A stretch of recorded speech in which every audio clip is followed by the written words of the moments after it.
you who have not joined us for a virtual plant clinic before, this is very similar to our webinars. If you have questions during the class, then send those in to the Q&A. And if you are on Facebook, then you can feel free to put a comment on the page, and I'll be watching that.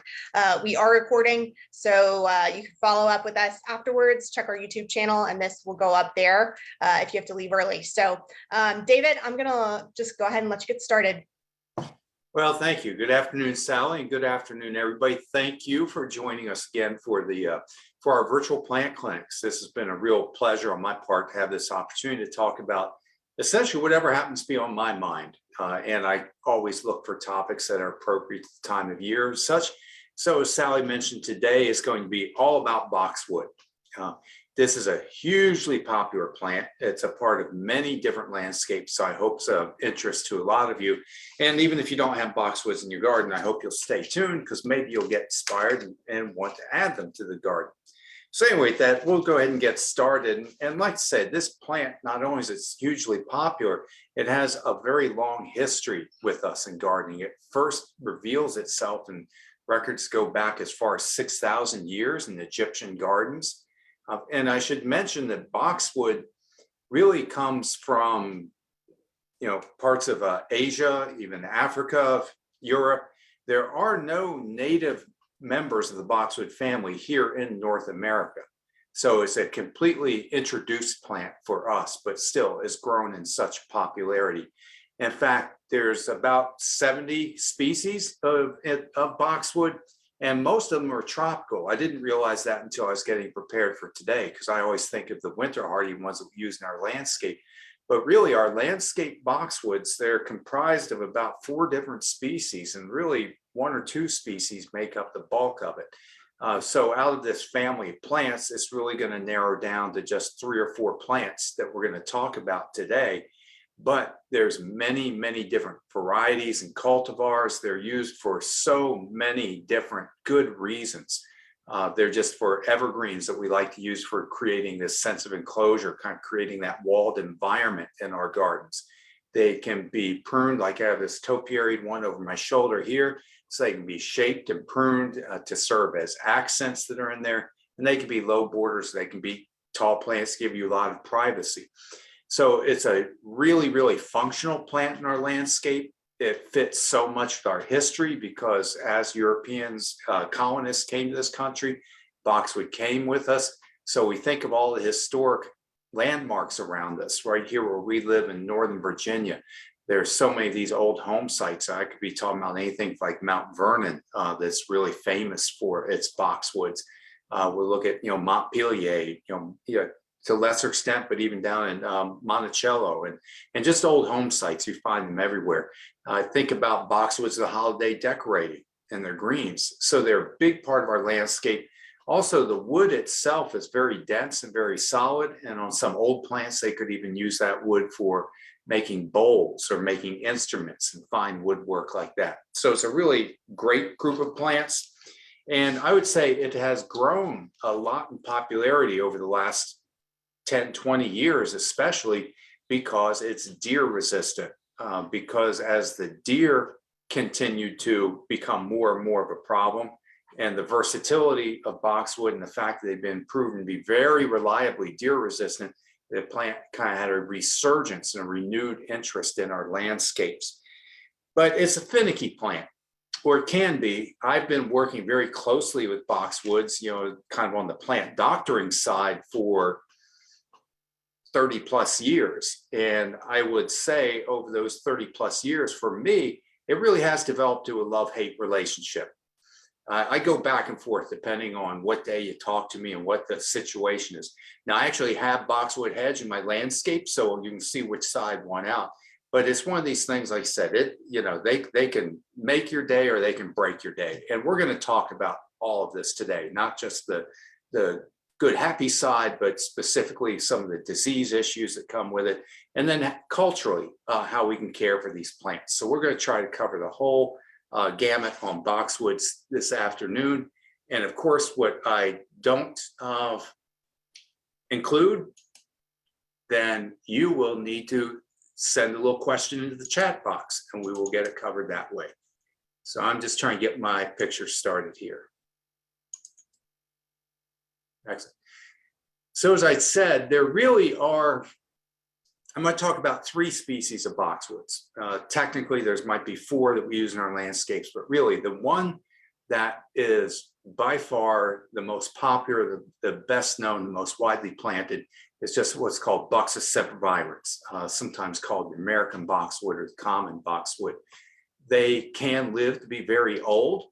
They are notoriously slow growing. And this just happens to be an old boxwood found in a gravesite down there in McLean, off 123. And stop and get a picture of it, because this just shows what boxwood will do in its natural form. It's just planted. This one isn't trimmed or managed or manicured. I don't really want to guess too far on the age of this, but it's definitely more than 50 years old. You get really nice, dark, dense foliage. Now, as I said, there's a lot of different varieties of this that can come in all different shapes and sizes. This is from Dallas Lewis Ginter Botanical Gardens. Again, I like to try to focus here locally. This over here in the corner is also Buxus sempervirens, the American boxwood. This is a variegated leaf form. So you can actually use this to kind of add some color into it, obviously a much younger plant. And the fact that it is slow growing and doesn't require a lot of pruning to keep it dense and full, these are real assets. These are pluses. These make the maintenance on these plants exceedingly simple. So that's the American boxwood, as I know it, or sometimes called the common boxwood. And there's many, many varieties. There is also what's called Buxus sempervirens fruticosa. So within the plants, this is a variant of that same plant. This is most often called the English boxwood. They are characteristically smaller overall in their size. They're denser in their growth. There's also some variations in the leaf texture and slight variations in the color, but it's a variant of the common box. It is most widely used, you think of now, the formal gardens. Here, this is up at old picture from up at Longwood Botanical Gardens. And you can see this is the one where it's been trimmed and manicured, and it makes this nice little hedge in a very formal type of setting. This is, and then we'll go to English box. Ooh, I'm going the wrong way. Sorry, folks, getting oriented. And then this is from up at Oatlands Plantation up in Loudoun County. But this, you can see, this is English box. It's planted as a sort of a perimeter hedge, parterre type garden, but less trimmed and less manicured, in a more naturalized shape that's in there. So really fantastic. And like I say, you'll see this in old gardens I'm featuring here, but it definitely has a home in new gardens. So this is a different species. This is what's often called the little leaf boxwood. If you were to put these two plants side by side, as the name implies, the leaf size on this is maybe half the size of the common boxwood. The plant also tends to be much smaller and sits closer to the ground. And this is from Mount Vernon Estates.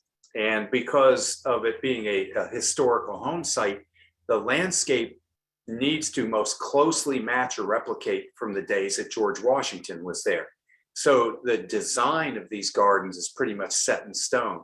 Some of the boxwood parterres, and I think this picture, if I remember, goes back 10 plus years, maybe even 11 years ago, I took this picture.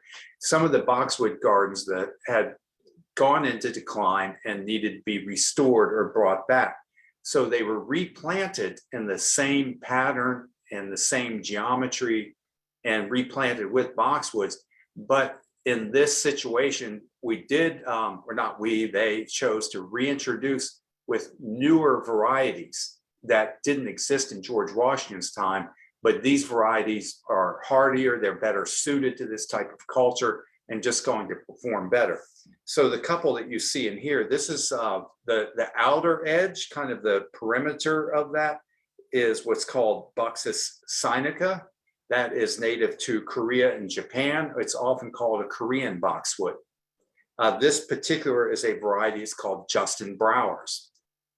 Inside this garden that's making the little geometric shapes, that is also a little leaf boxwood, but it's one that's called Buxus microphylla. It's is native to Japan. And what happens, these plants, I like to kind of give you the background, the origin. So we really have looked at these 3 species make up the bulk of what we use in our landscapes. There's a real popular variety that's called insularis that you'll see later on. That's the one that I use in my garden. This is from out in Upperville, Virginia. And here you'll see planted along near the entrance to this was the guest house up on the estate there. This is a variety that's called Kingsville. Kingsville is best known for people that you want to use it as a bonsai plant because it has such a tiny, delicate leaf and it is slow growing. It's one that lends itself very well to this type for bonsai practices. And just to the other side, you can see here, I'm pretty sure that this is the common boxwood, and you can see how it's been topiaried into different shapes. So this is a good image of sort of the diversity that exists within there. This is probably also a good time to mention to you, we don't, like Kingsville is not a variety that we sell. It's not one that's readily available. It's kind of a specialty plant. So just because I'm showing these plants doesn't mean that you're going to necessarily find them in our nursery. We have a huge selection of boxwoods, but we'll talk about that coming up. I try to be clear because otherwise somebody says, oh, that's what I want. They come into the garden center. Nobody knows what you're talking about because it's not a plant that we have in real life. But I did fall in love with it when I saw its landscape. I loved how tiny the leaf was. I love the dense mounting form. And as I looked into it more, I realized it's often used for, like I said, the bonsai. These different boxwood varieties or different species, they've also been hybridized as well as cultivars and stuff. And so in here, this is down the American Horticulture Society River Farm, where boxwood variety trials are put in place, supported through the Boxwood Society. And I like this to show you, these are the newer varieties and sort of the diversity. Right in here, you can see this kind of pyramidal form. I'm making a guess, that's probably one that's called Green Mountain. These are kind of intermediate height. This might be, I'm guessing at these, it could be like Green Velvet. Maybe we have Green Gem over here. But you start to see the variety, and with proper selection, oh yeah, and you can't hardly see, but up here in this very columnar, that also is a boxwood right there, most likely one's called D. Runk. So these things go from fastigiate to pyramidal to rounded to low, deer resistant, low maintenance in terms of you don't have to fuss on a lot on pruning, just a little bit of watering to get them established, and away you go. So a big group of plants, very functional, very useful, wonderful group of evergreens to include in our gardens. What I'd like to say right now, if you notice, the boxwoods in your landscape often don't look like the boxwoods in my photographs. This is a common phenomenon we call winter bronzing. Boxwoods in the wintertime, depending on the exposure, the temperature, the moisture, all these different environmental conditions, it is normal for them to go a bit off color during this time of year. I took this picture last year in our boxwood bed, and each row in here is a different variety. So when you see these stripes of different colors going through here, I took this picture because oftentimes I have customers coming into the plant clinic looking for help understanding why their boxwood's going off color. And I'll say, well, there's a lot of things that could cause it, but it's often a stress reaction. That stress could be related with cold, like we're talking about now in winter. If I saw this same condition and it was the middle of summer, I would look further in to see what is causing its stress. But anyway, if you're out in your landscape and you're noticing yours don't have the bright or dark green color, that's kind of a normal situation right now. As we start to go into April, new growth will start to merge out of there, and then they'll start to take on that nice bright green coloration that's there. All right, ready for the bad news.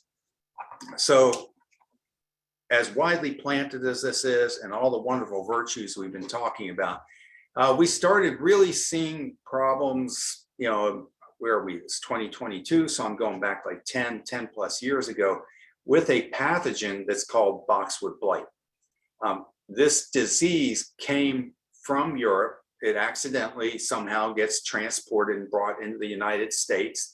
It was first detected down right near the North Carolina, Virginia state line, sitting right on the state line there in 2011. This disease continued to progress out from there, and it's now pretty much spread throughout this whole mid-Atlantic region. And it's a fungal infection. It's a leaf spot. So what happens, this fungal pathogen gets into the leaf tissue where it causes spots or lesions, and then the plant responds by shedding those leaves. So this is an active infestation going right here. One of the diagnostic keys is you can see all these leaves that have dropped to the ground and fallen there. And that's not really what we're looking for when we plant boxwoods. Is we want the nice dark green, not the half bald, shedding, browning leaves on there. It is specific to boxwood. So I'm not trying to be alarmist. This is not going to jump over and affect hollies or azaleas or hydrangeas or any of your other garden plants. It's specific to boxwood and a couple of their very close relatives. Like I said, Sarcocoa, which is also called sweet box, is a close relative. It's in the boxwood family. Pachysandra, oddly enough, is in the boxwood family. Again, these are introduced plants, so there's the nice thing is it's manageable as a landscape problem. It's not something that's spreading, throughout the whole environment or throughout your whole garden. It's going to be very host specific. The way this works is this pathogen can infect the plant at temperatures at probably as low as about 60, 65 degrees, and it can be infectious even at temperatures as high as 80 to 85 degrees. But where it really, really takes off, where we see it become a major headache, is when temperatures hit this kind of upper 70s, 77 degrees, 75, 77 is sort of the sweet spot, and it is wet conditions. So if I go back to last year, 2021, we started out, we had a very wet spring, but it was also very cool temperatures. So there was no boxwood blight. We went through the entire spring. Even as we went into summer, we had relatively moderate temperatures, not too much rain. We had fairly decent summer, no problems show up. We are cruising along, and then we hit sort of right about September time period. And lo and behold, we hit that situation. We kind of hit that magic combination of it. We have a cloudy, rainy spell, and we have temperatures hovering in the mid 70s, and boom, that's when it shows up.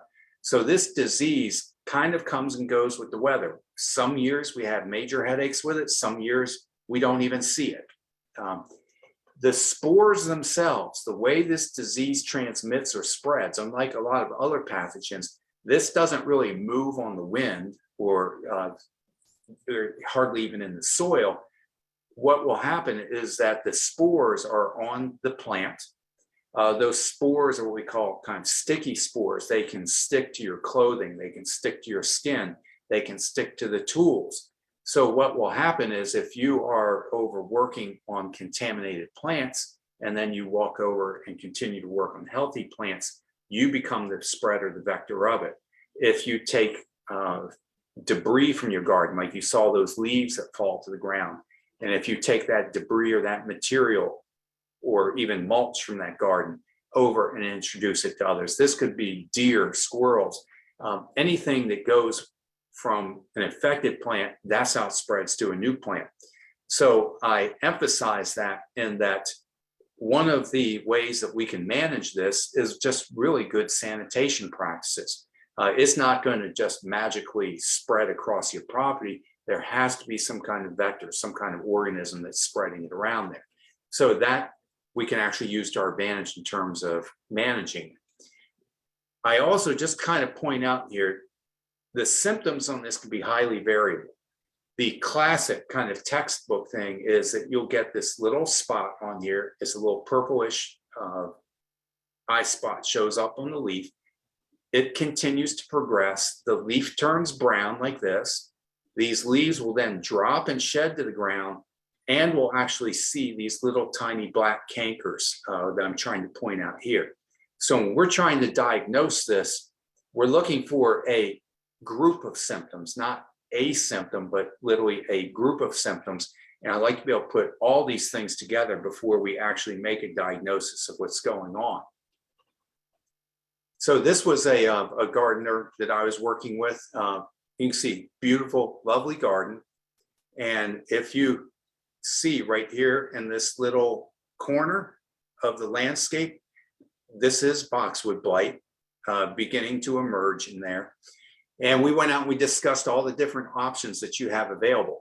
I talked about in terms of control, number one, I think our best first easiest effort is just good sanitation, meaning that, like we say, if we're working in that area, if you're for some reason doing cleanup in there, as soon as you're done, take those tools, take your clothing, take your shoes off, wash everything before you were to move to another section or area within the boxwoods that's there.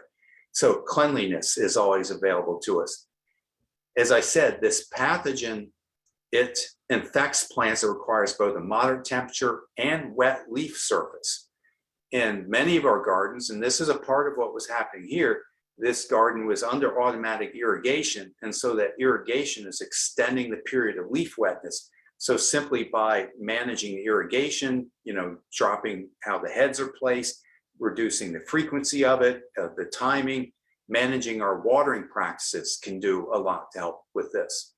Where our real solution lies is now, fast forward 10, 12 years that we've been dealing with this, we have some really new varieties that are more resistant, more tolerant of this disease. Now I'm going to show those to you in a little bit. And I think that's where our real answer and solution is going to lie in this, is as we continue to progress working with disease-resistant varieties. As a last resort, it becomes sort of applying fungicides. We've got several common off-the-shelf fungicides that adequately control this disease, but every single person I have worked with on this eventually gets worn down with the protocol. If I sit here and I talk to them about having to do preventative spraying, the cleanliness activities, this thing comes and goes with the weather.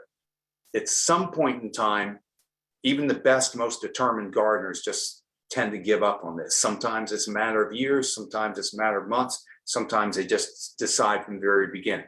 So in this particular landscape, the decision was made early on to say, look, there's enough other things to do in life. I'm not going to be able to really keep up the management regime on this. And so we just went with remove and replace and put a different plant species. I think we ended up with some Japanese hollies in there. Now, boxwood blight's not the easiest thing in the world to diagnose, and a lot of what I see out there is misdiagnosed because this is a disease that got a lot of attention because it's affecting a very popular plant. There's times when everybody immediately expects the worst case, and oftentimes it's just not. It's only because it's getting a lot of media attention. This is a pathogen that's called Volutella blight. Looks very, very similar. And when we're dealing with this, sometimes I really have to take samples, put them into a moist chamber, get them to a sporulating stage, and then it really takes some training to be able to recognize the spores from what's called Volutella, which is a different fungal infection, and the boxwood blight. So I only put this out here not to make you plant pathogen expert, but I put it out here to just be alert to sort of the quick instant diagnosis. A lot of times, that's why we have plant clinics, our stores. We got trained technicians that know the right questions to answer, know the right symptoms to look at. We're here to help you understand this and distinguish between it. So this is the disease that really gets me. This is one that's not new. It's been around forever. It affects over 1,200 plant species. And I see this all the time. It's one's called Phytophthora. This is a water mold. It's not a true fungi in its own plant kingdom, or it's in its own kingdom. And what happens, the spores on this plant actually move through the moisture. They require water to move and spread and infect the plants. So the pathogen actually lives in the soil. And what will happen is through a film of soil, a film of water that's in the soil, or through splashing, that's how this pathogen spreads and moves. And it's in my opinion, way worse than boxwood blight. This gets into the roots, it migrates up and it gets into the stem of the plant, and you start to see this dark chocolate brown or even black discoloration in the vascular tissue. One of the key diagnostic things that I look for is you'll notice this pattern of dieback in here. It's not affecting the entire plant. It's sort of like this chunk of the plant goes, this piece goes, that piece goes. And this is, again, difficult to manage. We have treatments available for it, but I emphasize these are treatments, they're not cures. This boxwood, it has, if you look at in general, it's got that characteristic dieback pattern where half the plant looks really green and healthy and half the plant is staying brown. Notice the leaves are still hanging on there, they're not shedding off. And if you can see, I don't know, this was a good sample. If you look down through the soil profile, these roots down here are turning black and discolored. There are healthy roots up here that are nice, plump, and white. What this plant is doing is the roots need water, but they also need air to grow. In this situation, these plants were being excessively watered. The water was not draining out of the hole. So it's staying wet down here in this part of the soil profile. The roots are rotting. The plant is trying to survive. It's regenerating new roots, new growth up here near the surface. But then this is me. I cut into the stem and I see that dark streaking, that discoloration in there, which tells me the pathogen's already made its way in there. It's killing the vascular tissue. So this plant is history. It's time to just remove and replace. So what I'm going to do right now is take a few questions. I've put all this kind of bad news out here. Excellent. Okay, good. All right. I think the first question you may have addressed, but if you have anything else to add, the first question is there any way we can avoid boxwood blight? Yes, and that is the perfect lead into why I have these plants here. I'd mentioned like all the things like sanitation, not introducing it. One of the things also that has happened is the universities have looked at, examined, and ranked the susceptibility of these different plants to it. So, for example, English boxwood, Buxus sempervirens fruticosa, that is the most highly susceptible species. We don't sell it anymore. Like as a responsible business, our decision there was we're just not going to carry it. So all the really highly susceptible varieties, we just don't deal with them anymore.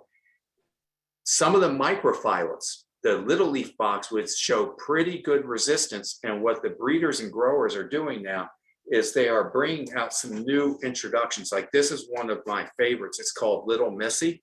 It is Buxus microphylla, and it looks very much, it's selected to be compact and dense, and in a sense sort of functionally replace what an English boxwood might do for you, a dwarf English, but this one is showing good, and people argue whether it's resistant or tolerant, but I don't have the time to go into that, but we're getting really good success here.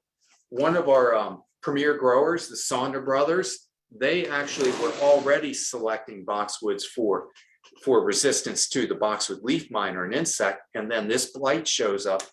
They've been evaluating, they've released a series, they call this, it's called a new gen boxwood.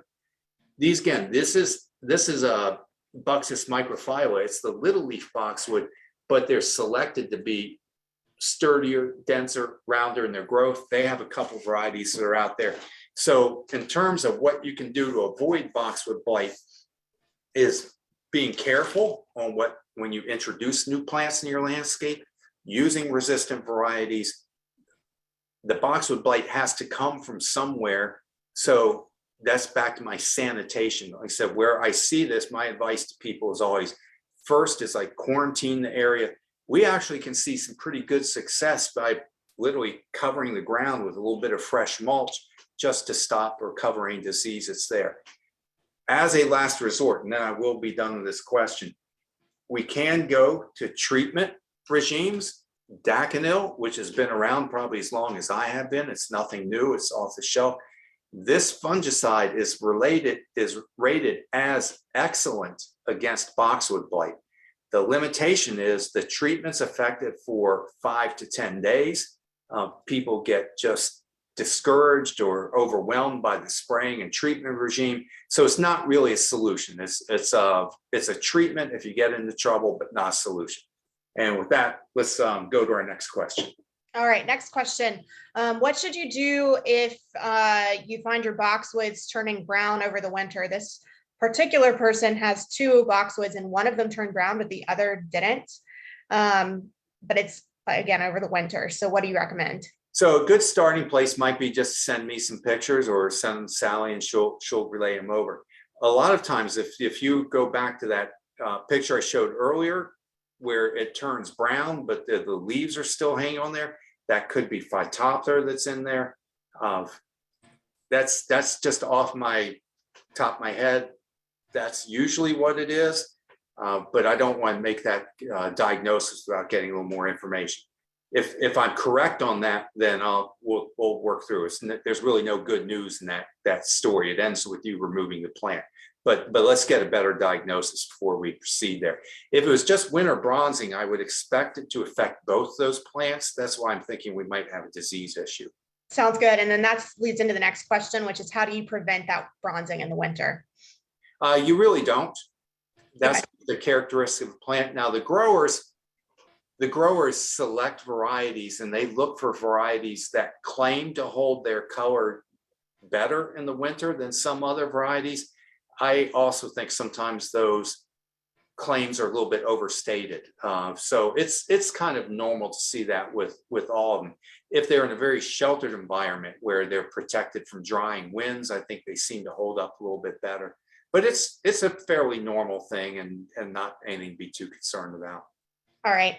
If you find your plant has blight, does it need to be destroyed? Can you cut below the level of observable disease? Is there anything, or, is your plant done? So what happens with boxwood blight, it doesn't instantly kill the plant. What will happen is the plant gets infected, it sheds its leaves. Without any leaves on there, there's no photosynthesis, there's no food production, but a healthy, well-established plant will put out a second set of leaves. It gets reinfected, again, the leaves fall off of there. Again, the plant has to dig deeper in whatever food reserves it might have, and it regenerates a third time. By the third time it gets reinfected, that usually means it's over, it's done. So boxwood blight is not necessarily a death sentence, and I would not prune the plants back.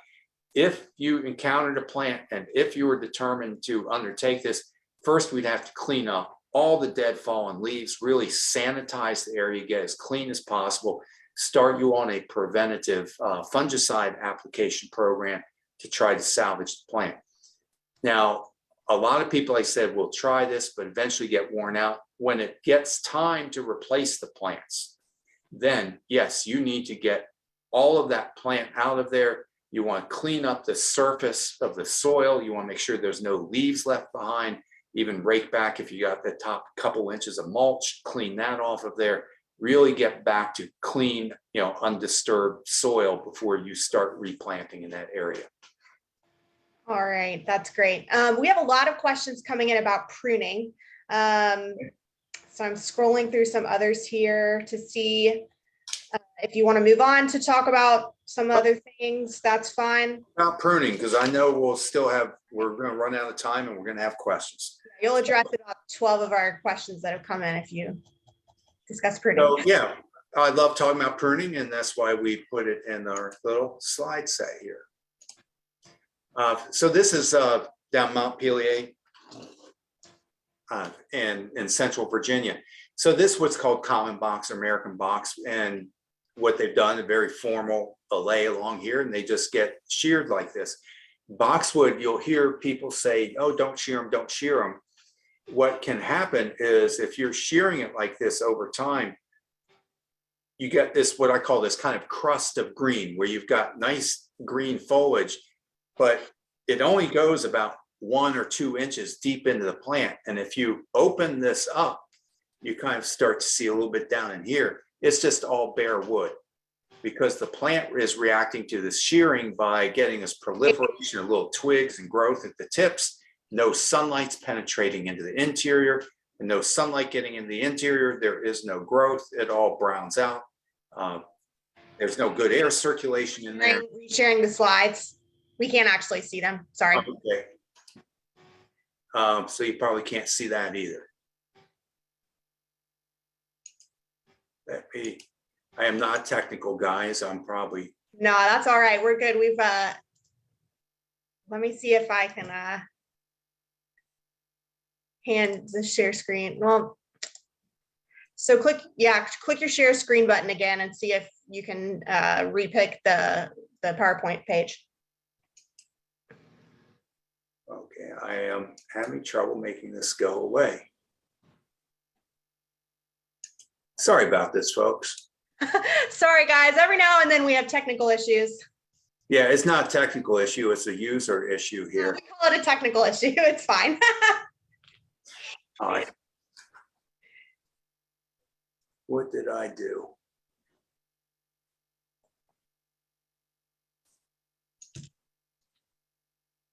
Sally, I'm going to take a leap of faith here and put end show because I think I'm on the wrong screen. Go for it. Back to share screen.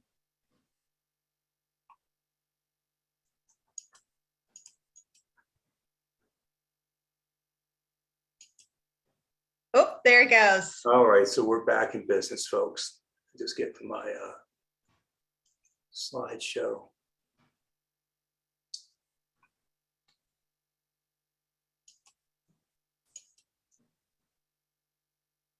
If I could make this thing go away, then I could.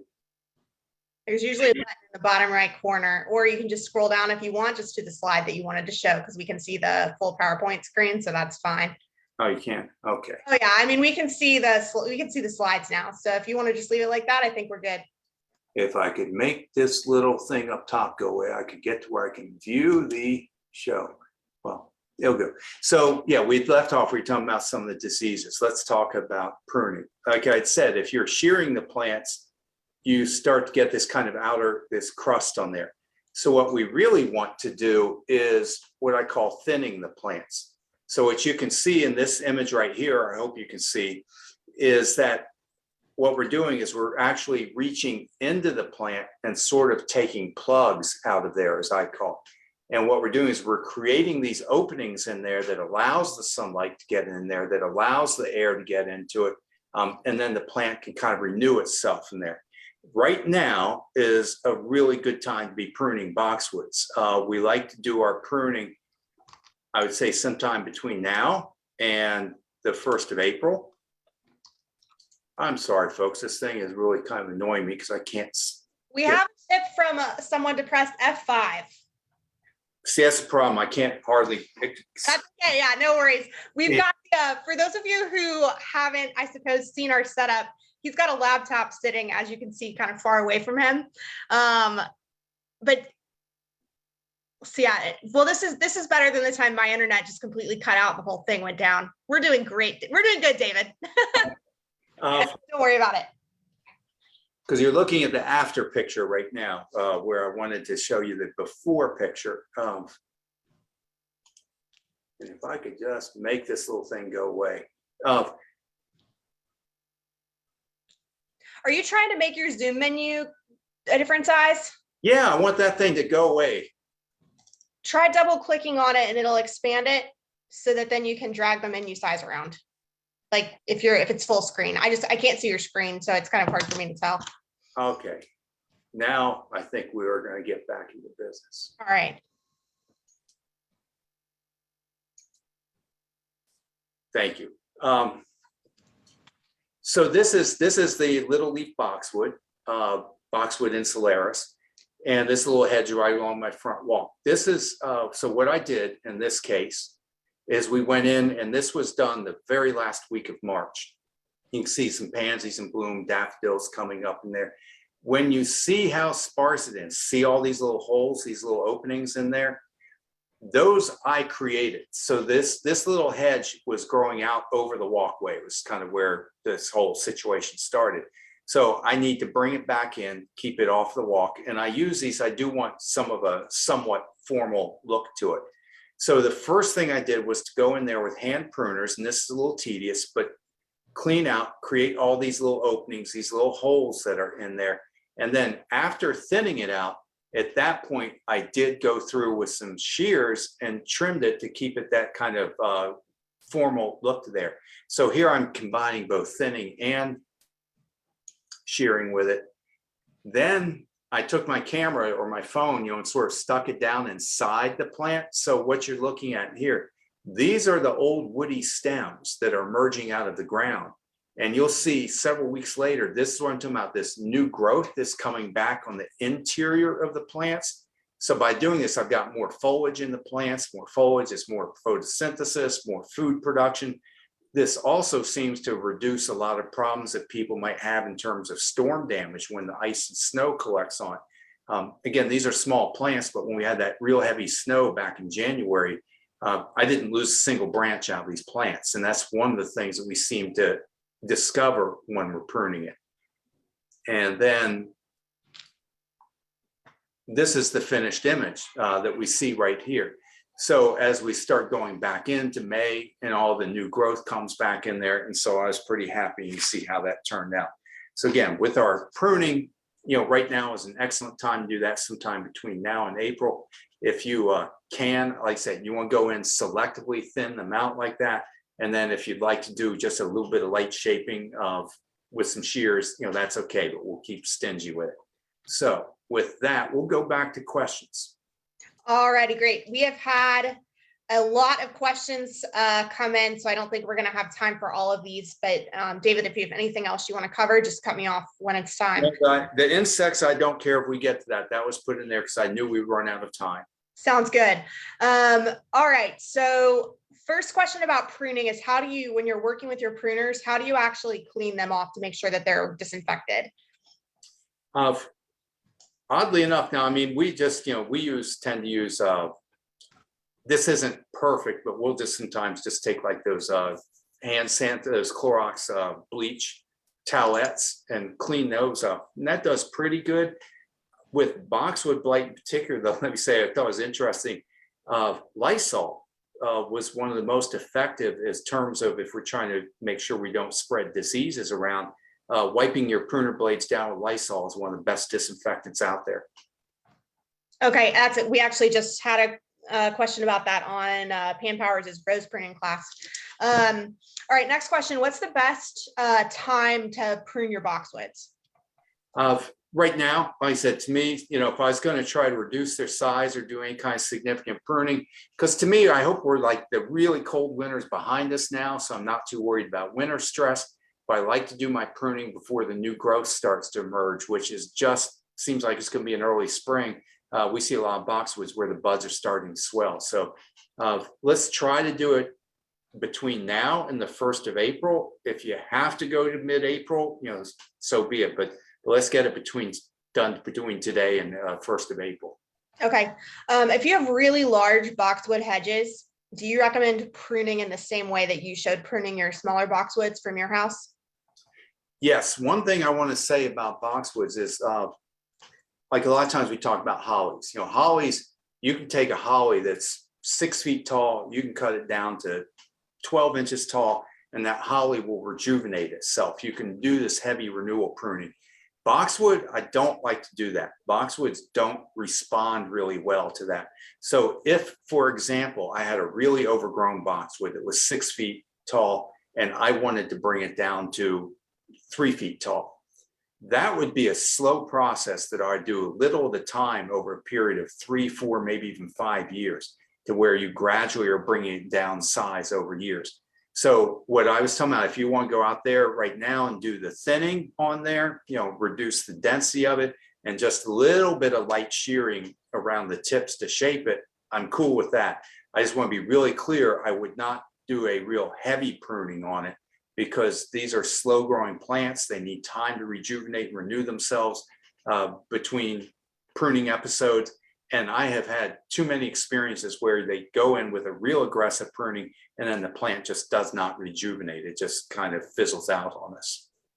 Okay, that actually leads to another question that came in about how much can you prune back your boxwoods at one time? So do you have like a specific percentage that you? Yeah, exactly. I would say, like, to me, 20–25% is Okay. a pretty heavy pruning, total foliage out there. I wouldn't really want to go much beyond that unless it's some unique circumstance and you're going to take some risk with the plants if you do. Okay. Next question. Do you have any recommendations for boxwoods that will go in containers? A lot of this depends on the shape that's on there. Again, these that I'm showing you are some of the newer ones that are so boxwoods do great in containers. They're wonderful choices. Like, to me, this one I have right here, Little Missy, this is probably the smallest, most compact one if you want just sort of a dense rounded shape. If you are looking for something as more pyramidal or upright, you might even the extreme of like a D rump, which is a very vertical growing one. So it depends a little bit on the shape and the size that you're after. These that I'm calling, this one is just called, I think, Independence. And then there's another one called Freedom that's over my shoulder. These are these newer varieties that are disease resistant. So it's just a matter of finding what kind of form you're looking at. The topiary I see over my corner back here, this is just a straight up species, the common boxwood. Nice, it's a vigorous grower, it's good for shaping, but you're taking a little bit of bigger risk on the disease management on it. Got it. Okay. Here's a question about watering. Do boxwoods outside and planters need watering in winter during long dry spells, or do you just leave them alone and let rain and snow be sufficient, even if it's sporadic? If they're well-established boxwoods, if they have been in the ground and they're rooted for, say, at least 3 years, it's rare that you would really need to water them. Our natural rain and snow is usually sufficient for them. It is, if it's a young plant that doesn't have a fully established root system, like this year, I probably would have watered once, maybe twice this winter, because we had a pretty good amount of moisture. You just don't want them to go completely dry. What I really don't want is them to be soggy wet, because we do have so much root rot problems. I would prefer to be slightly dry than to be slightly wet. So on established plants, rarely do you need to water them. Like I said, on new plants, you better keep an eye on it. Okay. All right. Here's a question. We'll take this as our last question just because we're over. This person has a few boxwoods that are about 2 years old. They put several of them in to make a hedge. So when they purchased the home, they ripped out the old shrubs because they were told that they had grown so much they wouldn't be able to rejuvenate them. So how do you maintain the newly planted boxwoods over time so that doesn't happen again? I think the key word there really is maintain. If I use, just as an example, the little boxwood hedge you saw in front of my yard, I didn't prune them until it had probably been 10 years had gone by. The plant doesn't necessarily require pruning. It's when it starts to get to where, okay, this is like big enough, it's fitting the spot. If I'm growing it under my windows and it's starting to encroach over my windows, at that point, when it starts to outgrow the designated space for it, then you'll need to do pruning. And that's usually just a once a year process that's in there. So maintenance on them, like I say, getting them established is just watering them when it's really extremely dry. To me, one of the best fertilizers, which again is not required, but it will keep them looking a little better. But this Plant Tone is an organic all-purpose fertilizer. I have very good success with that on them. They do get some pest problems though. So it's really the insect and disease management. And the best thing I can tell you is if you think you have a pest problem, if you've got something that doesn't look right, bring pictures, bring samples. The more information you can bring to us at the clinic, the more we can help you. And get ready. We're going to question you when you get here because we want to know the history. We want to know when you saw the problems, how it progressed, what the weather, what your watering practice. We're trying to help you. Sometimes I feel like people like we're attacking you, and that's not what we're doing. We're just trying to get as informed as we can so we can give you better answers. So utilize the plant clinic. It's a free service. We'd love to see you there. Yes, I highly recommend you guys for help with all plant related issues. All right, David, we are a little over time, which I think makes up for getting the PowerPoint fixed. If anybody has questions following this class, as always, please feel free to follow up with myself or with David. We can help you get information. I'll forward your inquiries and questions on to David, and we can get you guys your questions answered. This class is being recorded, so if you would like to ask for it, please feel free to send me an email, and it'll go up on our YouTube channel as well. David, is there anything else you'd like to wrap up with before we finish? Flowers are here. Come see us. I know, I'm really jealous. Those would look beautiful. Thank you so much, David. And we will be back in touch soon with information on our next virtual plant clinic that'll be happening in a few weeks. So thank you all. All right. Thanks.